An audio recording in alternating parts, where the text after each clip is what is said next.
திருவனந்தபுரம் ஸ்ரீ பத்மநாப சுவாமி கோவில் உலகின் மிக அதிக செல்வம் கொண்ட 8ஆம் நூற்றாண்டைச் சேர்ந்த பழமையான விஷ்ணு தலம். தமிழ் ஆழ்வார்களால் பாடப்பட்ட 108 திவ்ய தேசங்களில் ஒன்றான இது கேரளா மற்றும் திராவிட கட்டிடக்கலை பாணியில் அமைந்துள்ளது. திருவிதாங்கூர் அரச குடும்பத்தால் நிர்வகிக்கப்படும் இக்கோவில் அனந்த பத்மநாப சுவாமி அருளும் மிக முக்கிய புனித இடமாகும். இக்கோவிலின் வரலாறு 8ஆம் நூற்றாண்டைச் சார்ந்தது. இது தமிழ் ஆழ்வார்களால் மங்களாசாசனம் செய்யப்பட்டுள்ளது. திருவிதாங்கூர் சமஸ்தான அரச குடும்பத்தினர் இந்த கோவிலை நீண்ட காலமாக நிர்வகித்து வருகின்றனர். இக்கோவில் உலகின் மிகப்பெரிய புதையல் கொண்ட கோவில் என்று நம்பப்படுகிறது.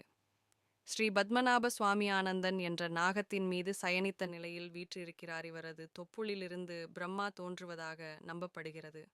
இந்த தலம் கேரளா மற்றும் திராவிட கட்டிடக்கலை பாணிகளின் கலவையாகும். இது மிகவும் புகழ்பெற்றது. இது 108 திவ்ய தேசங்களில் ஒன்றாகவும் கோவில் பாதாள அறைகளில் மர்மமான பொக்கிஷங்கள் இருப்பது கண்டுபிடிக்கப்பட்டுள்ளது. இது உலகம் முழுவதும் அறியப்படுகிறது.